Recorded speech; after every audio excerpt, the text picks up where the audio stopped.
Donc, C'est bon. Bonsoir à tous pour ce rendez-vous des jeudis de la fabrique. C'est un rendez-vous qu'on essaye de tenir donc mensuellement avec toujours des sujets et des intervenants assez passionnants. Donc ce soir, nous avons demandé à Commune Mesure et particulièrement à Eolia Malherbe de nous présenter cet outil de Commune Mesure qui est qui a été qui a été porté par le plateau urbain, hein, c'est cela, Eolia. Et Eolia, donc vous travaillez, vous êtes chargé de développement et de projet auprès du plateau urbain. Hein. Alors, Commune Mesure, c'est un outil afin de mesurer l'impact d'un tiers-lieu sur un territoire, qui propose aussi des ressources, une méthodologie. Mais d'après ce que j'en ai compris, c'est également un outil qui permet de présenter son projet afin de peut-être aller chercher aussi des financements. Mais je n'en dis pas plus, vous allez nous faire découvrir cet outil. Le format, donc on essaye de ne pas dépasser 19 heures. Donc il va y avoir une première intervention d'Eolia sur l'outil et ensuite on pourra poser toutes les questions possibles et imaginables. Voilà, donc merci à vous Eolia d'avoir accepté de venir parmi nous pour nous présenter Commune Mesure. Merci. Merci pour cette introduction. Donc, bonjour à tout le monde. Donc, moi, c'est Eolia Malherbe et donc je suis chargée de projet pour Commune Mesure. Je vais vous partager mon écran pour vous montrer la présentation de Mesure. Hop. Donc, voilà. Vous voyez tous, toutes? Ok. Alors, donc Commune Mesure, comme Florence l'a dit, c'est une plateforme ressource sur la mesure d'impact et l'évaluation à destination des tiers-lieux et des lieux hybrides. Donc, c'est un projet qui est porté par Plateau Urbain. Donc, pour ceux et celles qui ne connaîtraient pas Plateau Urbain, c'est une coopérative d'urbanisme transitoire qui met à disposition des locaux d'activité pour des acteurs ou des actrices qui sont plutôt éloignés du marché de l'immobilier au prix normal, donc artistes, artisans, associations, entreprises de l'économie sociale et solidaire. Et donc, Plateau Urbain propose des locaux d'activité à des prix décotés par rapport au prix du marché, ce qui permet donc à ces acteurs et ces actrices de pouvoir s'implanter dans le territoire de grandes villes comme Paris ou Marseille ou Lyon, où les prix sont assez élevés. Donc ça, c'est pour Plateau Urbain. Et donc, la coopérative, en 2018, a été lauréate d'une subvention French Impact, qui était un programme destiné à faire grandir les projets d'économie sociale et solidaire, donc permettre le passage à l'échelle. Et en fait, ce qu'on a décidé de faire, nous, en 2018, c'était, au lieu de faire grandir nos projets, nos structures, plutôt faire grandir nos idées. Et donc, à l'époque, en fait, on part d'un constat, c'est qu'il manque d'un outil qui permette aux tiers-lieux et aux lieux hybrides de montrer la valeur qu'ils créent sur leur territoire, sur leurs usagers et leurs usagères. Et pourtant, nous, on était convaincus à l'époque qu'on avait une grande richesse dans nos lieux et qu'elle n'était pas forcément montrable à sa juste valeur. Et c'est vrai qu'à l'époque aussi, l'objet tiers-lieu n'était pas ce qu'il est aujourd'hui, donc un objet très médiatisé et qui concentre beaucoup d'attention. Et donc, on s'est dit qu'on aimerait créer une plateforme numérique qui permette de valoriser les impacts des tiers-lieux. Et ce qu'on a voulu faire aussi, c'était un peu se détacher de la définition de la valeur qui est souvent prônée dans les référentiels habituels de la mesure d'impact, qui sont plutôt, on va dire, centrés sur des notions de rentabilité économique ou de performance. Nous, on s'est bien dit que ces référentiels-là, ils ne collaient pas avec la réalité des tiers-lieux, ou en tout cas peu, et ça montrait qu'une seule partie de ce qui se passait dans ces tiers-lieux. Donc, on a décidé, nous, d'aller recentrer le regard sur des indicateurs un peu plus sociaux, culturels, des indicateurs de solidarité. Et donc, à ce moment-là, on se dit que notre objectif, c'est d'outiller et d'encapaciter ces tiers-lieux et les personnes qui y travaillent. Ce qui nous a mené à, en 2019, on recrute un ingénieur qui s'appelle Martin Locré et qui va donc créer un questionnaire de A à Z, un questionnaire auto-évaluatif qui part plutôt sur une méthode qualitative. Donc, en fait, ce questionnaire, comment il est organisé? Il fait 150 à 190 questions selon les réponses qu'on donne. Donc, ça, je vois certains visages, oui, c'est une grosse machine et ça prend un petit peu de temps à remplir. Mais c'est aussi garant d'une certaine solidité des réponses qu'on obtient à la fin. Et donc, ce questionnaire, il est en plusieurs étapes et il va aborder à peu près toutes les grandes données d'entrée du lieu, donc sa gouvernance, son modèle économique, combien de personnes travaillent, bénévoles, salariés, et ensuite va poser des questions plutôt sur les impacts sociaux. Et donc, à ce moment-là, nous, on décide de faire un questionnaire donc, qui permette de mettre en valeur les récits, et de permettre aux gestionnaires de lieux qui le remplissent de raconter ce qu'ils voient au quotidien dans leur lieu, et voilà, de s'exprimer librement sur ce qu'ils constatent.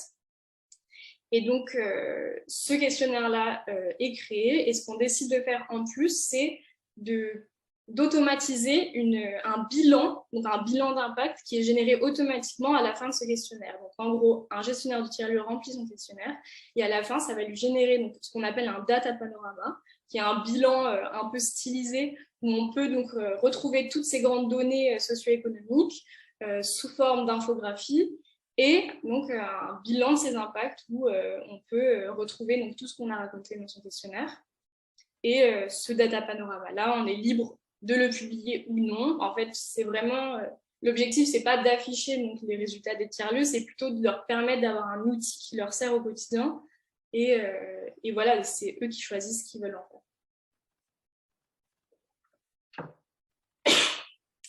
Donc voilà, ça c'était en 2019. Donc la plateforme était en cours de construction. Pardon. Et donc en 2021, l'année dernière, la plateforme numérique sort finalement, donc avec ce questionnaire et ce data panorama au centre. Donc c'était vraiment ça le centre de la plateforme. Et on a commencé une phase de test à partir de 12 tiers-lieux en France, on a essayé de représenter une assez grande diversité des tiers-lieux qui pouvaient exister. Donc on a pris à la fois des lieux qui étaient en milieu urbain et à la fois des milieux ruraux, et on a pris un seul lieu plateau urbain parce que l'idée aussi c'était d'un peu décorréler le projet commune mesure de plateau urbain et que ça ne serve pas seulement à nos lieux mais à tous les lieux qui en auraient besoin. Donc aujourd'hui, où est-ce qu'on en est? Qu'est-ce qu'on peut trouver sur la plateforme? Donc ce que je vous ai décrit, un questionnaire auto-évaluatif et un bilan des effets, donc le data panorama. Et donc ces deux ressources-là, c'est des ressources qui s'imbriquent dans une méthodologie plus globale, donc une méthodologie d'évaluation qui a été développée par notre partenaire Approche. Donc Approche, c'est un atelier d'urbanisme qui est spécialisé dans les diagnostics sensibles en quartier prioritaire de la ville. Et donc, elles ont développé une méthodologie d'évaluation faite pour les tiers-lieux. Et en gros, c'est une longue méthodologie qui prend par la main véritablement les gestionnaires de tiers-lieux pour les aider à mettre en place une méthode dans leur lieu. Et donc, ça s'organise en 3 grands ateliers où on met autour de la table tous les acteurs qui sont partie prenante du tiers-lieu. Donc, ça va être évidemment le gestionnaire, aussi les usagers, les occupants, mais aussi les collectivités locales, les élus locaux. Et donc, l'idée, c'est vraiment de les mettre autour de la table pour qu'on discute tous ensemble de la valeur qu'on veut pour ce lieu et la valeur qu'on observe aussi qui se crée au quotidien. Et au sein de cette méthodologie, donc on retrouve notre questionnaire pour une mesure qui est une partie d'une méthode donc plus globale. Et donc c'est aussi pour montrer qu'en fait, selon les moyens, les ressources qu'on veut y mettre dans cette méthode d'évaluation, on peut soit se satisfaire d'un questionnaire qui nous permet à un moment T de voir ce qui se passe, mais on peut aussi engager une méthode plus longue, un processus plus long d'évaluation. Voilà. Et en plus de cette méthodologie approche, on avait vraiment à cœur de proposer d'autres ressources et de ne pas montrer qu'il y a un seul référentiel d'évaluation, mais qu'il en existe vraiment une grande multitude et qu'à chaque tiers-lieu, sa méthode, en fait, quasiment. Et donc, au fur et à mesure, on essaye d'augmenter cet onglet-là de méthodologie avec des apports que peuvent nous donner plusieurs partenaires. Donc là, par exemple, il y a la coopérative Entremise, qui est un peu l'équivalent de Plateau Urbain, mais au Canada, qui vont nous envoyer là, assez rapidement une méthodologie qu'ils ont développée, eux, pour leur lieu, et qu'ils ont accepté de rendre gratuite sur Commune Mesure. Donc, en fait, c'est vraiment à l'image de tout le projet. On veut que ça soit un projet qui soit coopératif avant tout et qu'on puisse venir augmenter de briques au fil des rencontres, au fil des partenariats, pour donner une grande diversité de ressources.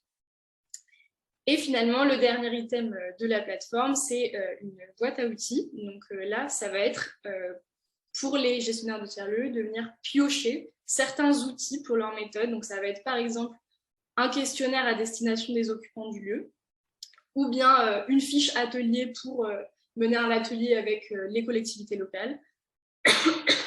Donc c'est vraiment une boîte à outils dans laquelle on vient juste télécharger des PDF selon ce dont on a besoin.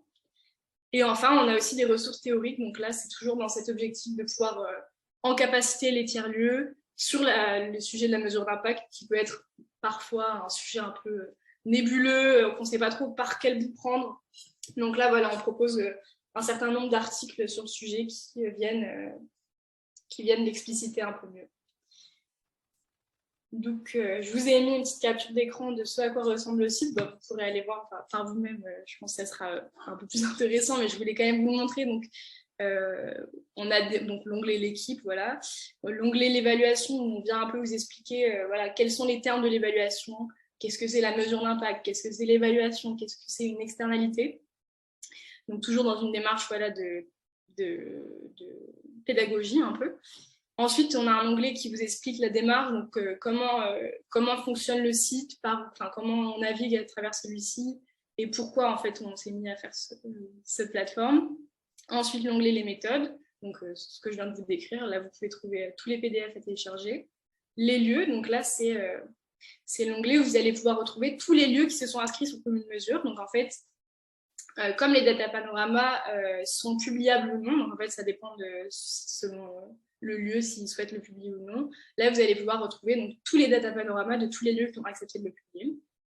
Parce qu'on se disait, Eolia, tout à l'heure, en introduction, c'était qu'il y avait actuellement une centaine de tiers-lieux en France qui déjà participaient et collaboraient à cette plateforme. Ce qui déjà, vous avez passé la barre des 100 et donc c'est intéressant.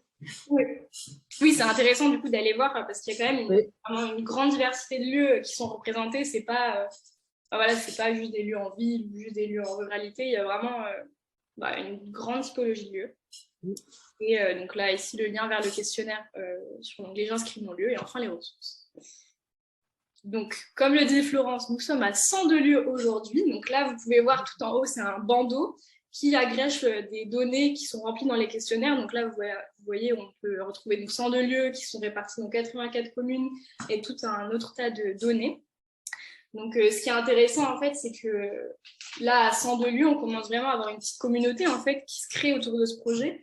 Et ça nous permet aussi d'avoir leur retour sur la plateforme, sur leur utilisation. On adore, en fait, avoir des retours de lieux qui nous disent, voilà, moi, le questionnaire, je l'ai vécu comme ça. C'est vrai que ça serait bien de rajouter cet élément ou celui-ci. Donc, en fait, avec une communauté qui fait quand même 100 lieux, on a souvent l'occasion d'en discuter. Donc, c'est vraiment pas mal parce que ça permet au projet aussi de rester à jour et de ne pas devenir obsolète au regard du premier public, à savoir les tiers-lieux. Et on a aussi par ailleurs un objectif avec ces 102 lieux qui ont rempli le questionnaire. On commence à avoir une assez grosse base de données donc, qui compile en fait toutes les réponses de tous les lieux qui ont rempli le questionnaire. Et cette base de données à moyen long terme, on aimerait bien qu'elle soit analysée par un acteur ou une actrice de la recherche.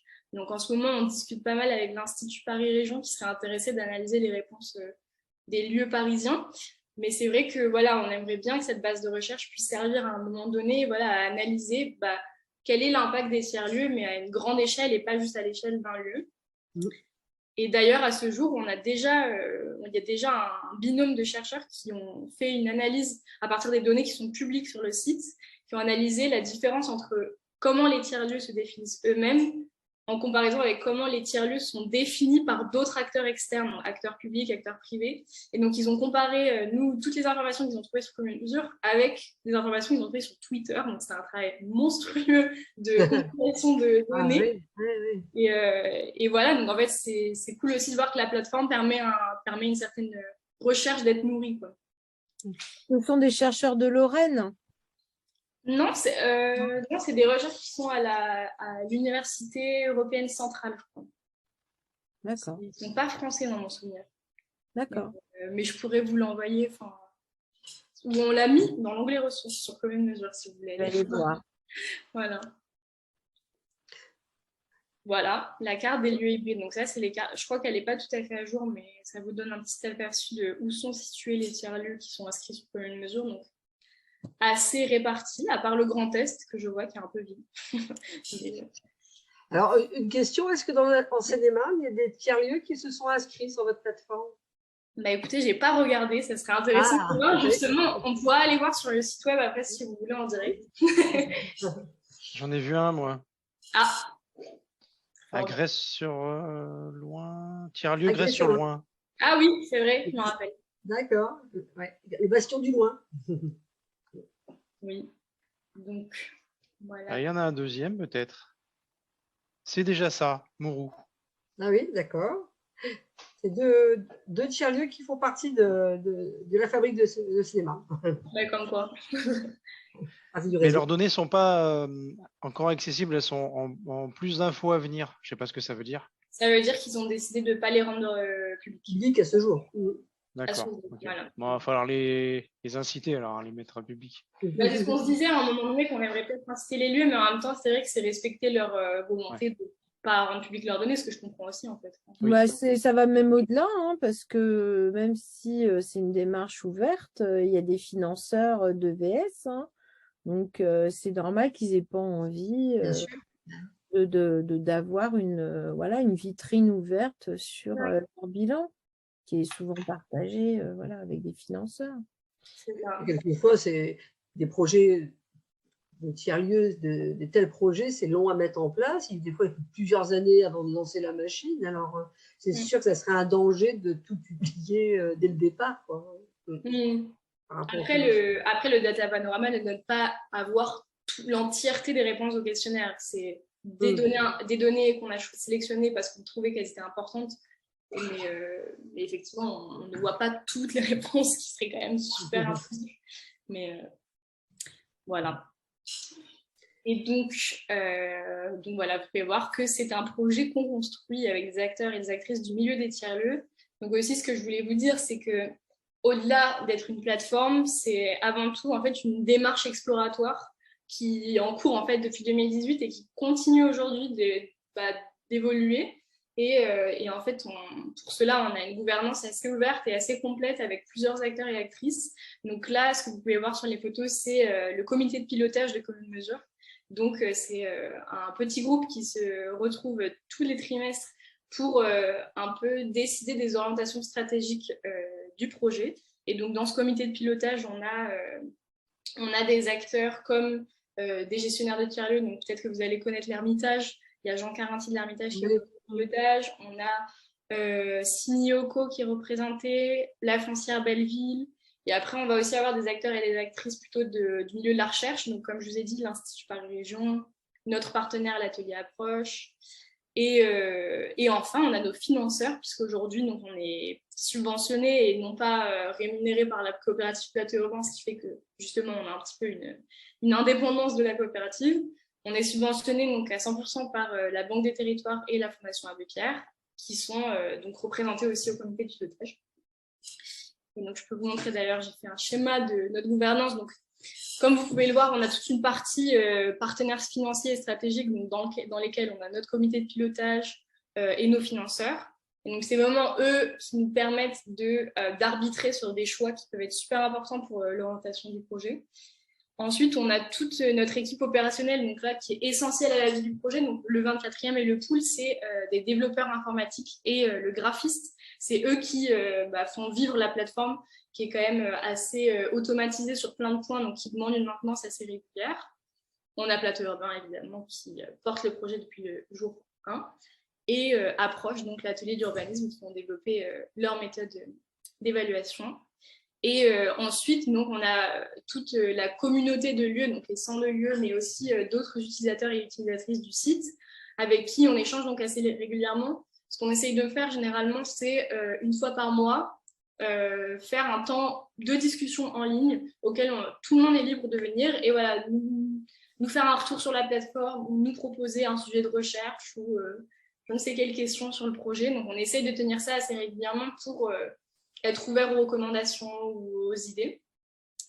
Et par ailleurs, on a aussi plutôt d'autres instances de gouvernance qui vont être des ateliers de travail sur la plateforme. Donc là, par exemple, pour vous dire, on est en train de refaire le data panorama, c'est-à-dire qu'on essaie de l'actualiser pour qu'il soit un peu plus ergonomique à l'utilisation et qui inclut plus de données.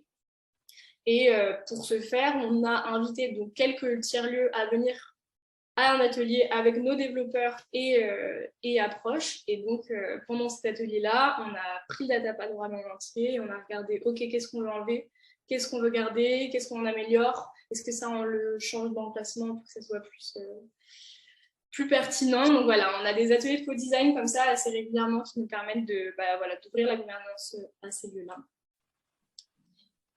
Voilà. Et donc, je voulais vous montrer aussi un exemple de data panorama. Donc ici, c'est Coco Welten, que vous connaissez peut-être, qui est à Marseille. Là, vous voyez juste le haut du data panorama. Peut-être que je pourrais vous montrer sur le site après. Donc, qu'est-ce qu'on trouve sur un data panorama? Donc ici, vous voyez, on a vraiment des grandes données d'entrée. Donc à gauche, on va avoir l'idée fondatrice. Donc là, c'est vraiment les lieux qui sont libres de rentrer. Quelle était l'idée à l'origine du projet?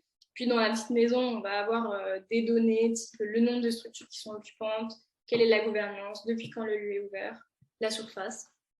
Et à droite, on va avoir plutôt quels sont les acteurs qui gravitent autour du projet, donc public, privé, quelle est la gouvernance qui régit le lieu. Donc voilà, là c'est vraiment juste le haut du data panorama, donc si vous voulez aller voir à quoi ça ressemble en entier, je vous invite à aller voir directement sur le site. Et donc ça, c'est la partie sur les impacts sociaux et urbains. Donc ça, c'est la partie qui va être publiée le 24 octobre. Pour l'instant, elle n'est pas encore en ligne, mais dès octobre, ça va être publié. Et donc là, ça, c'est vraiment la partie qui a été développée par Approche, l'atelier. Et donc, comme vous pouvez le voir, les impacts, on a décidé de les diviser en plusieurs échelles. Donc, on va avoir les effets à l'échelle individuelle, les effets à l'échelle collective, puis les effets territoriaux et sur le projet urbain quand le projet s'intègre dans un projet urbain. Et donc, qu'est-ce que ça donne quand on va voir un peu plus précisément? Donc là, vous voyez que, par exemple, à l'intérieur des effets individuels, on a plusieurs indicateurs, donc par exemple le lien social. Donc là, le porteur de tiers-lieu est invité à répondre à la question « Entre quel public avez-vous pu observer des interactions sociales sur le site ?» Et donc voilà, il remplit ce qu'il constate au quotidien. C'est aussi un exercice qu'on peut faire collectivement, remplir ce questionnaire. C'est vrai que c'est aussi intéressant d'avoir différents regards qui se mettent autour de la table, mais voilà, c'est libre aux personnes de faire comme elles le souhaitent. Donc voilà à quoi ça ressemble pour les effets individuels. Donc, on a aussi la santé, l'insertion professionnelle des usagers et usagères, la capacité à agir, est-ce qu'elle a été modifiée par l'existence du tiers-lieu. Ensuite, pour les effets collectifs, donc là, on va plutôt avoir les effets que le tiers-lieu a sur la solidarité et les échanges entre les personnes, sur la création de réseaux entre personnes qui vivent et qui travaillent sur le lieu, sur le sentiment d'inclusion ou d'exclusion, est-ce que le tiers-lieu a permis une amélioration, ou ça peut arriver aussi un sentiment d'exclusion qui peut être accru. Est-ce que le tiers-lieu agit également sur l'égalité femmes-hommes?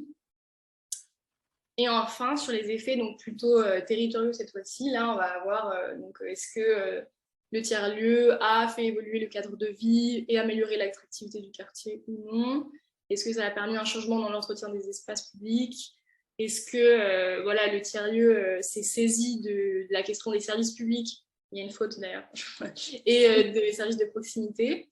Et enfin, est-ce que les partenariats noués par le tiers-lieu a permis une innovation publique, donc une innovation dans les relations avec les partenaires publics? Donc voilà à quoi ressemble un peu la partie impact social.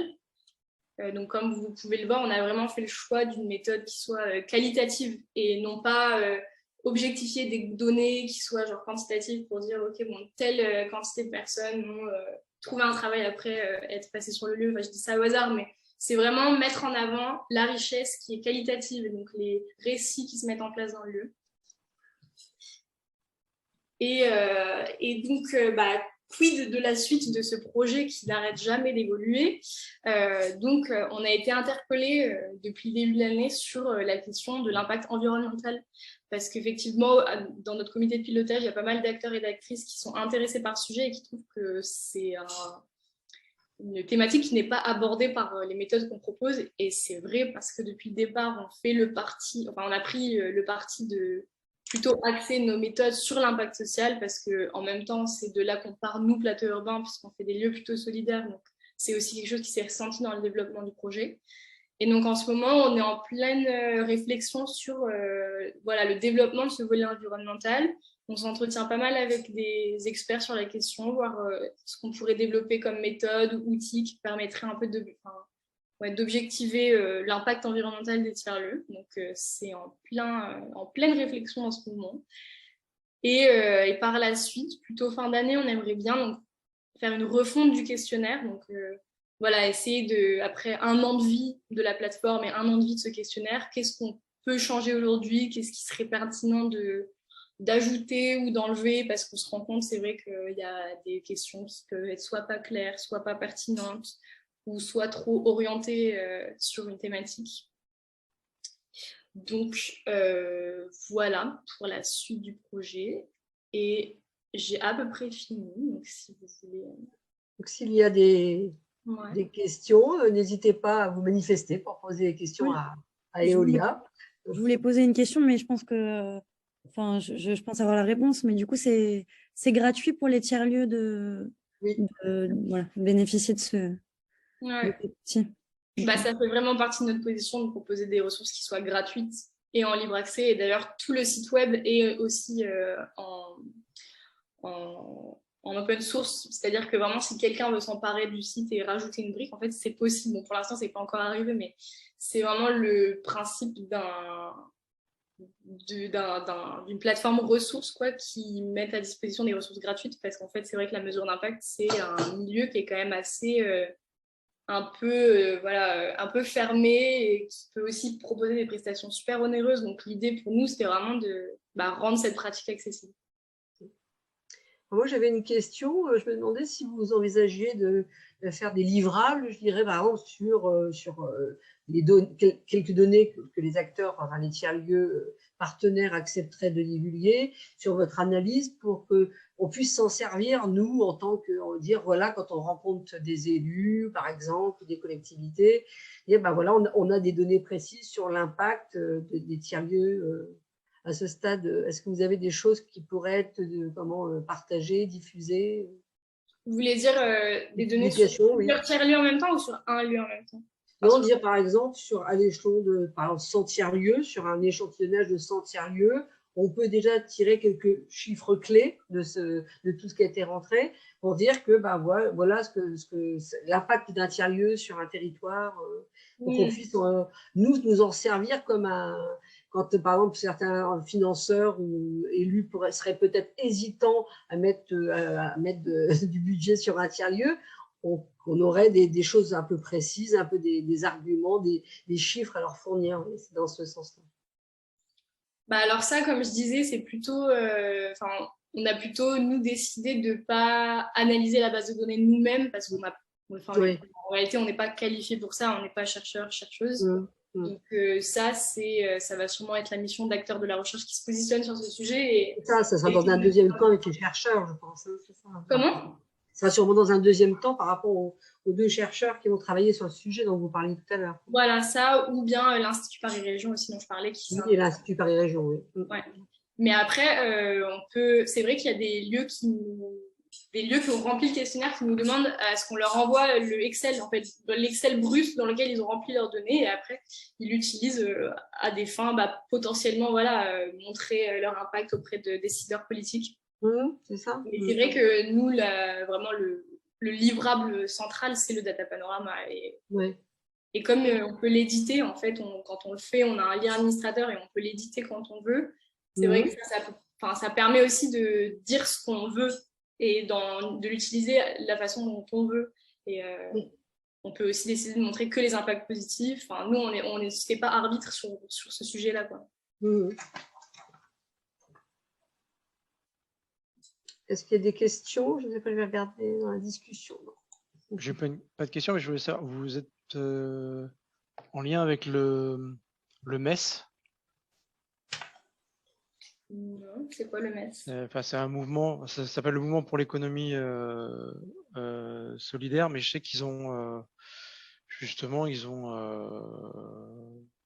de la recherche sur des sujets autour de l'économie solidaire. Disons, c'est les données qu'ils pourraient exploiter, qui pourraient peut-être aussi rendre, pas forcément visible, mais en tout cas manipuler et puis en faire quelque chose.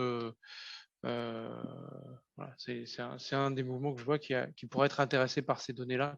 Ok, bah, super intéressant, je me le note, j'irai voir. Alors il faut chercher MES, MES, et c'est Mouvement pour l'économie solidaire. Ok, voilà, pour le trouver. ça marche. Cathy, tu souhaitais parler, intervenir? Ouais, je vais baisser la main. Moi, j'avais en fait donc les réponses sur le combien de réponses, etc. Je l'ai eu à travers la présentation, mais finalement, quel retour aujourd'hui vous avez formalisé quant à l'usage qu'en font les tiers-lieux de ces statistiques? Donc, vous nous avez donné un exemple rapidement, mais est-ce que vous avez prévu d'évaluer vous-même, si je puis dire, l'impact que vous avez dans l'action des tiers-lieux? Bon, peut-être que vous n'aurez pas la réponse ce soir, je vous l'accorde, mais c'était une question à laquelle j'avais vraiment envie que vous fassiez un petit effort de réponse. Voilà. C'est une super bonne question et c'est vrai que ça c'est super intéressant de mesurer notre impact. C'est la mise en abîme, mais en fait on a rien objectivé si ce n'est des échanges informels avec des tiers-lieux qui nous ont fait leur retour. C'est vrai que là par exemple en juin on a organisé un atelier où on a invité plein de lieux à venir sur place, remplir leur questionnaire pendant que nous on était là pour les accompagner et répondre à leurs questions en direct. Ce qui était intéressant parce qu'on n'avait jamais fait ça et donc on se rendait compte sur place qu'il y avait vraiment beaucoup de questions de leur part. Et à ce moment-là, on s'est rendu compte déjà que ça leur permettait de regagner confiance en eux. On a notamment donc une porteuse de tiers-lieux sur Paris qui nous a dit que ça lui avait fait énormément de bien de remplir ce data panorama, qu'elle n'allait pas forcément l'utiliser, mais que c'était vraiment juste le fait de le faire qui lui avait redonné confiance en ce qu'elle faisait et ce que son lieu pouvait générer. Donc il y a de ça.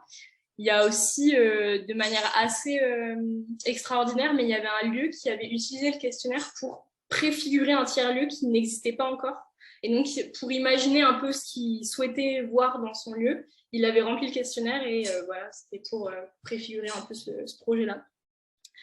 Et sinon, après, pour les usages qu'il en est fait, on suppose que c'est pour de la communication ou pour de la prospection et éventuellement le financement, mais c'est vrai qu'on ne s'est pas encore penché sur cette question, mais c'est une bonne question. Ok, merci. Merci. Vanessa, vous souhaitiez poser une question aussi? Oui, alors, bon, ça va rejoindre sur l'élément ce qui a été dit juste enfin, là, je me posais la question de à partir de quand, en fait, on pouvait s'inscrire et commencer sa démarche d'évaluation quand on n'était pas encore un lieu. Ouais. Je l'ai dit en intro, nous, on est un lieu en émergence, voilà, on a une piste qui va potentiellement ouvrir en septembre 2023, donc c'est proche et à la fois loin. Et voilà, je me posais la question de comment se servir de cet outil avant, est-ce que c'est possible, avant l'ouverture même du lieu. Alors, je pense que ce qui peut être pas mal, je pense que vous pouvez complètement l'utiliser avant que le projet existe, parce que ça va vous permettre de vous poser des questions. Après, je ne sais pas si le Data Panorama va être très pertinent, parce qu'effectivement, vous n'avez pas de données à remplir encore. Mais ce qui peut être bien, ouais, c'est de le remplir peut-être à plusieurs. Enfin, je ne sais pas combien vous êtes à monter ce projet, mais le remplir à plusieurs, histoire de se poser les questions de qu'est-ce qu'on va devenir, quel est le modèle de gouvernance qu'on veut mettre en place, quels sont les acteurs qu'on veut faire intervenir. Je pense que vraiment, vu qu'il est assez conséquent ce questionnaire, il aborde quand même un grand panorama de questions. Donc, je pense que ça peut être tout à fait pertinent de le remplir en amont du projet. Oui, sûrement, ça doit permettre justement de balayer toutes les questions en amont, de poser les bonnes questions justement, parce que quelquefois c'est trop tard, ou les aspects juridiques, la gouvernance, etc. C'est mieux de les poser avant, vraiment en amont, quoi. Oui, puis ce qui peut être pas mal aussi, c'est d'y revenir à ce questionnaire une fois que le projet est lancé, Voilà. et voir ce que ça donne voilà, dans les faits, où est-ce que vous en êtes, qu'est-ce que vous avez réussi à faire ou pas. Très bien. Est-ce qu'il y a d'autres questions? Oui, j'en ai éventuellement une autre, Oui. si je peux. Allez-y. Je me pose la question aussi de la partie documentation. En tant que fabrique, on doit beaucoup documenter ce qu'on fait. Je me posais la question comment la plateforme pouvait aider à cet aspect documentation, en fait. Ou est-ce que vous avez des ressources aussi qui aident sur la partie documentation? C'est-à-dire documentation de quoi, en fait? Documentation de notre démarche, de comment on avance, qu'est-ce qui s'y passe, etc.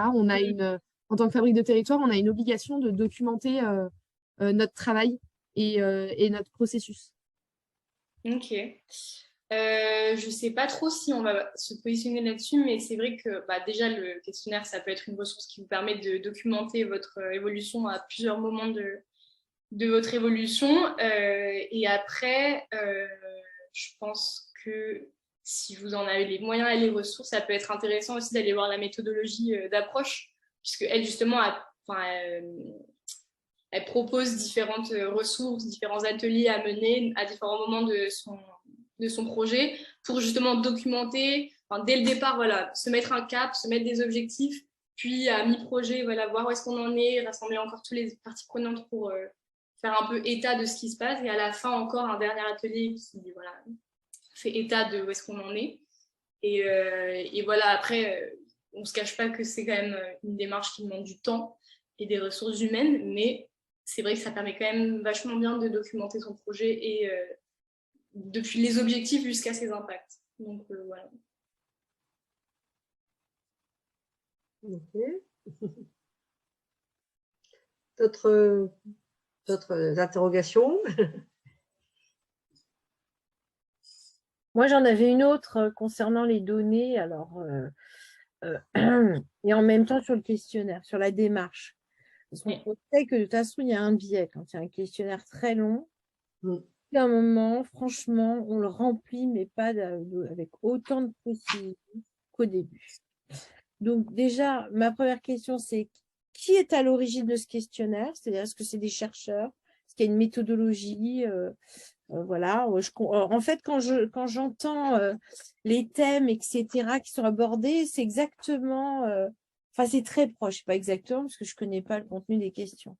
Mais c'est très proche du questionnaire Cali qui a été fait par France Tiers-Lieu en 2021. Donc, est-ce que vous en êtes inspiré? Parce que pour le coup, il est en open source, lui aussi. Par contre, la base de données, elle n'est pas en open source, c'est-à-dire les résultats.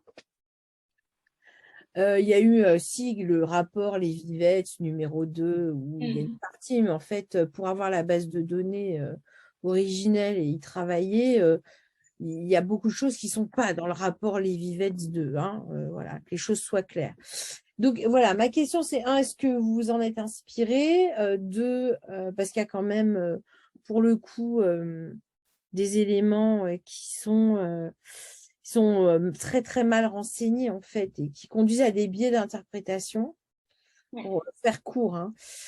Voilà. Et puis dernière question, quand vous dites on est en train d'associer des chercheurs, comment finalement vous opérez pour proposer à des chercheurs de différents lieux, de différents labos et aussi de différents champs des sciences humaines et sociales ou pas? Voilà, c'est une question. Voilà. Je ne sais pas si c'était clair. Oui, c'est clair. Je ne sais pas si vous avez toutes les réponses, Léa. Donc, pour le questionnaire, donc il a été développé par un ingénieur en urbanisme et en géographie qui s'appelle Martin Lecret. Donc ça, c'était depuis 2019. Et en fait, il a travaillé un an et demi, tout en le testant donc, sur des lieux tests, voilà, qui faisaient des retours de manière itérative pouvoir le modifier. Et c'est aussi été fait en partenariat avec l'atelier Approche, qui est vachement qualifié sur les questions des impacts sociaux des tiers-lieux. Et pour ce qui est du questionnaire de France Tiers-Lieux, alors on ne s'est pas inspiré de ce questionnaire puisque le nôtre a été développé avant, mais on a aussi constaté qu'il existait des biais dans ce questionnaire puisqu'on a quand même analysé son contenu.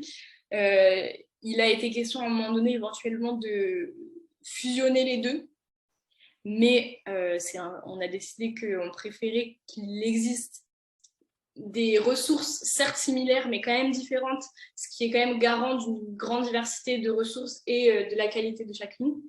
Donc aujourd'hui on a décidé de ne pas les fusionner, mais on continue d'être en contact pour éventuellement voir ce qu'on peut faire en prévision des prochains rapports de France Tiers-Lieux. C'est pas encore décidé, mais on est en contact là-dessus. Donc voilà. Pour ce qui est des chercheurs-chercheuses, donc si j'ai bien compris, votre question c'était est-ce qu'on essaye de balayer une grande diversité de champs, c'est ça, de recherche? Pour le coup, en fait, c'est pas trop nous qui démarchons la recherche. On est plutôt dans, on va dire, on est OK de collaborer avec des chercheurs-chercheuses, mais on ne va pas non plus les démarcher. Et donc, par exemple, les chercheurs dont je vous ai parlé, c'est eux qui sont venus nous voir. Pareil pour l'Institut Paris Région, c'est parce que Cécile Diguet est présente au comité de pilotage, donc on a eu l'occasion d'en parler à maintes reprises. Mais pour l'instant, on ne s'est pas trop penché sur le fait de diversifier nos ressources, nos sources de chercheurs. Voilà. C'est ça que je peux répondre. Je vous entends pas. Non, je disais, c'est au-delà de la diversification, c'est que, en tout cas, moi, j'ai toujours suivi beaucoup ce que faisait Plateau Urbain, mais je trouve que Plateau Urbain, souvent, je dirais, se centre sur ses champs. Voilà, donc je me demandais, est-ce que pour le coup, vous allez quand même sur un champ où on retrouve les sciences sociales, les sciences de gestion, l'économie, etc. Est-ce que vous croisez ces regards en vous disant, voilà, l'impact et l'évaluation, c'est pas seulement le fait de géographes, d'urbanistes, de spécialistes, voilà, d'un certain champ et que vous alliez au-delà. C'était ma question. Ça pourrait être aussi des chercheurs qui sont davantage centrés sur, c'est pas l'écologie. Du coup, on va peut-être prendre des écologues ou voilà d'autres sciences voilà. C'est une question que je me suis posée par rapport donc à ce que j'ai l'habitude de voir, de lire ou d'entendre de Plateau Urbain. Oui, c'est une question qui est hyper pertinente et qu'on se pose aussi, nous, du fait de notre portage par Plateau Urbain, on se rend bien compte qu'on a des biais de lecture, en fait. C'est sûr et certain. Et depuis le départ, on essaye de faire en sorte qu'ils soient les plus minimes, mais ils existent. Et c'est pour ça qu'on a une gouvernance qui est assez vaste et qui inclut quand même une grande diversité d'acteurs et d'actrices. Et là, par exemple, pour le volet environnemental, on a une piste de partenariat qui serait donc avec un biologiste qui travaille sur les questions du biomimétisme. Et donc, ça, c'est notre piste principale pour l'instant. Et c'est vrai que ça élargirait pas mal le champ de la mesure d'impact. Et ça ça nous décentrerait un peu de notre regard d'urbaniste. Et ça pourrait être tout à fait intéressant. Ça pourrait venir enrichir la démarche. Merci. D'autres interventions? Non, à ce stade, il n'y a plus de questions. Très bien. Merci Eolia pour cette présentation. Je pense que tout le monde pourra se connecter après sur votre site pour aller un petit peu découvrir plus en profondeur les différents champs et les différentes possibilités. Je voulais vous informer que justement les jeudis de la fabrique, c'est mensuel. Donc, on essaye d'avoir des sujets intéressants par rapport aux tiers-lieux, liés aux tiers-lieux ou à la ruralité ou au numérique, de diversifier les interventions. Et donc, le mois prochain, le 20 octobre prochain, ce sera un jeudi de la fabrique qui sera sur les défenseurs des droits, Voilà, donc parce que les tiers-lieux pourraient aussi avoir cette possibilité d'accueillir des défenseurs des droits. Donc, c'est un sujet qui intéresse bon nombre du réseau. Et nous avons également un sujet le 10 novembre avec un écrivain qui s'appelle Benoît Coquart, qui a écrit récemment un livre qui s'appelle « Ceux qui restent » et qui a trait aux problématiques de la ruralité. Donc ça sera le 10 novembre. Donc les jeudis de la fabrique, c'est toujours 18h, entre 18 et 19h. On essaie de se tenir à ce format. Donc si vous n'êtes pas encore abonné à notre e-news Fabrique de Territoire 77, je vous invite à vous y abonner parce que vous serez au courant de toute l'actualité, de toutes nos actions, nos expérimentations et des événements que nous organisons. Voilà. Je vous souhaite une bonne soirée. Merci de votre participation à tous et à très bientôt. Merci. Merci. Bonne soirée à tous. Bonne soirée, au revoir. Merci, bonne soirée. Merci. Au revoir.